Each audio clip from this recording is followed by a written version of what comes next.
Je suis le professeur Karamoko Diarra, le professeur titulaire des universités et donc point focal U4 du projet et également chef de projet. Le projet RADIUS, qui veut dire Réseau en agroécologie pour promouvoir la durabilité des systèmes alimentaires en Afrique de l'Ouest et du Centre, a pour objectif vraiment d'accompagner la transition agroécologique. Dans ce projet, nous avons trois composantes principalement.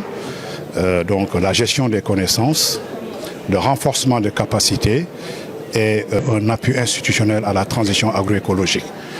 Voilà. Et donc si on prend la première composante, gestion des connaissances, la finalité, c'est vraiment de créer une plateforme unique et accessible pour l'ensemble des acteurs. Et dans cette plateforme, l'idée, c'est vraiment de mettre toutes les innovations et les technologies dans le domaine de l'agroécologie qui ont été développées par énormément d'acteurs à l'échelle sous-régionale, mais également continentale. Et donc, la méthodologie sera simple.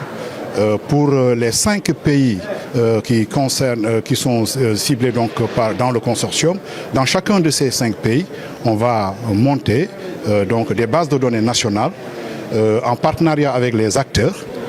Voilà, et ces bases de données vont être renforcées en utilisant des innovations, notamment dans le domaine de la santé des sols, dans le domaine donc, de la lutte agrobiologique, mais également dans le domaine de l'agrobiodiversité. Et donc toutes les innovations qui vont dans ce sens-là vont être capitalisées, remontées dans une base de données nationale et les 5 bases de données nationales vont être agrégées, remontées au niveau de la base de données unique du CORAF, la base MITA du CORAF. Et une fois que ces données seront centralisées, elles pourront être évaluées et ensuite on pourra en fait les valoriser pour les mettre au service des communautés. Voilà un peu pour le volet gestion des connaissances, pour l'élaboration d'une base de données unique et accessible pour les communautés. L'autre volet, c'est le volet renforcement de capacité. On a beau avoir toutes les innovations qu'on veut, si les acteurs ne sont pas formés pour pouvoir bénéficier de ces innovations-là, on va tourner en rond. C'est pourquoi ce volet-là est fondamental. Et au niveau de ce volet, nous allons cibler 3 aspects. Nous allons cibler les acteurs à la base en utilisant cette base justement de données qui sera basée au niveau du CORAF pour élaborer des modules que l'on va maintenant, dont on va faire bénéficier en fait les acteurs à la base. Ça, c'est le premier volet. L'autre volet, c'est utiliser justement ces connaissances pour justement accompagner les acteurs à la base pour monter des projets communautaires. Parce que c'est fondamental, il faut qu'on démontre que l'agriculture, que l'agroécologie peut à la fois contribuer à la lutte contre le changement climatique en proposant des approches durables, mais également être compétitif, c'est-à-dire aller dans le sens vraiment de l'accompagnement des autorités pour promouvoir le développement socio-économique des populations.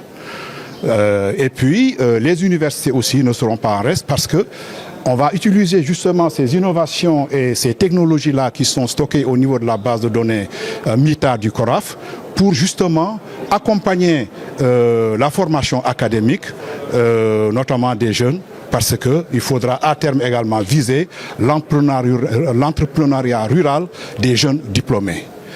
Voilà, et puis le dernier aspect, c'est vraiment accompagner à la mise en place donc d'un cadre institutionnel favorable à l'adoption de l'agroécologie par les autorités. Vous savez qu'il y a un certain scepticisme que nourrissent les autorités politiques en direction de l'efficacité de l'agroécologie. Or, nous, scientifiques, nous savons très bien que cette approche-là, c'est l'approche par excellence qui va développer le système. Parce que si on a un système, on a évoqué ça tout à l'heure, si on a un système qui n'est pas résilient, si on ne respecte pas les bonnes pratiques agricoles, à terme, tout le système va s'arrêter. Et donc, si en fait, au niveau des autorités, il y a ce scepticisme, c'est parce que les autorités ne connaissent pas très bien les enjeux, les innovations, les technologies et l'efficacité de ces technologies que les chercheurs connaissent bien, mais qui ont besoin d'être connus par les acteurs, par les communautés, par le tout commun des citoyens. Et donc, dans ce troisième volet-là, les efforts qu'on va faire, c'est justement réunir les acteurs, faire de la communication, faire du plaidoyer, faire des conférences, hein, et surtout, in fine, travailler à, si vous voulez, faire adopter du point de vue des textes, lois et règlements, justement ces principes de l'agroécologie, de manière à ce que l'agroécologie puisse être intégrée dans les textes et que les acteurs étatiques qui travaillent avec les exploitants agricoles, etc., qui font du conseil agricole, etc., puissent intégrer donc l'ensemble de ces outils, de ces innovations pour les mettre au service des communautés. Voilà ce que je voulais dire. Je suis Moumini Savadogo, le directeur exécutif du CORAF. Okay. Merci beaucoup. Je voudrais commencer en remerciant les autorités de l'université Cheikh Anta Diop qui nous permet de pouvoir lancer un projet. C'est un projet qui a été conçu en partenariat entre le CORAF et puis les universités, dont l'université Cheikh Anta Diop, l'université Félix Houphouët-Boigny de Côte d'Ivoire, l'université Joseph Kizerbo du Burkina Faso et avec des institutions de recherche, telles que l'Institut de recherche agricole pour le développement du Cameroun, l'Institut de recherche sur le coton qui est au Bénin. Et à eux se sont associés aussi des ONG telles que Catholic Relief Services et des organisations de producteurs. Et ce projet, déjà, de par son architecture, constitue une innovation en ce que cela nous permet d'opérationnaliser ce qu'on appelle les systèmes de recherche agricole, où on met en synergie les institutions de recherche agricole, les universités qui travaillent dans la recherche agricole, les ONG qui sont chargées de mettre en œuvre et d'accompagner les producteurs sur le terrain avec les innovations qui sont générées par la recherche, mais aussi les organisations de producteurs qui sont les bénéficiaires et le secteur privé. Cet ensemble-là, se mettre ensemble pour travailler ensemble est extrêmement important. Et donc, c'est le type de projet où nous avons ce que nous appelons de la co-construction. Co-construire quoi exactement? Co-construire quoi? Il s'agit de voir ensemble comment, nous pouvons améliorer nos pratiques agricoles pour rendre cela beaucoup plus productif, rendre nos pratiques beaucoup plus compétitives en termes d'accès au marché pour que cela soit profitable aux producteurs et faire en sorte que les pratiques nous permettent de pouvoir préserver l'environnement. Donc ici, c'est pour ça que nous parlons de la durabilité et faire en sorte que, en le faisant, nous puissions booster l'ensemble des chaînes de valeur agricoles et qui pourront permettre donc de pouvoir accroître le développement économique de nos pays. Il faut que l'agriculture joue pleinement son rôle.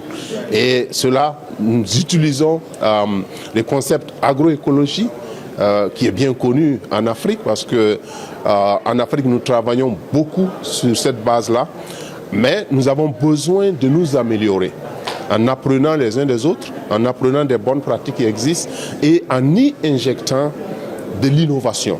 Et c'est pourquoi nous avons les universitaires, les instituts de recherche qui sont impliqués. Et nous croyons qu'à la fin, après la mise en œuvre de ce projet, nous pourrons avoir des innovations de technologie qui vont permettre aux producteurs d'améliorer significativement leur exploitation familiale en termes de productivité, en termes de profitabilité et en termes aussi de durabilité environnementale. Le projet est financé par l'Union européenne. Peut-on avoir un aperçu sur le projet? Je pense que le président de l'Union européenne vous l'a dit, c'est un projet de plus de 5 millions d'euros, ce qui fait plus de 3 milliards de francs CFA. Évidemment, l'enjeu est clair.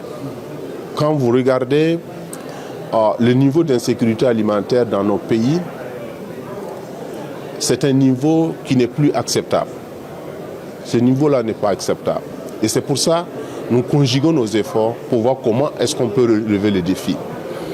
Mais en le relevant, tu relèves le défi du moment en pensant au futur. Pour que, en essayant de relever le défi du moment, tu ne détruises pas la base productive qui va constituer ton futur. Et c'est pourquoi la question de la gestion de la santé des sols, ce qu'on appelle la santé des sols, est au centre de ce projet. Et c'est pour ça aussi les approches et les technologies qui nous permettent de minimiser les impacts négatifs des pesticides et des autres produits chimiques dans l'environnement sont de mise. Mais nous voulons le faire de manière contextualisée. Ça veut dire quoi? En tenant compte du paradigme qu'il faut à la fois augmenter la productivité, augmenter la profitabilité, parce qu'il faut que les gens vivent de ce métier, répondre à l'enjeu d'insécurité alimentaire sur l'ensemble des pays, mais aussi en même temps nous assurer que nous ne détruisons pas les bases productives. C'est ça le sens réel que nous donnons à l'agroécologie. Merci.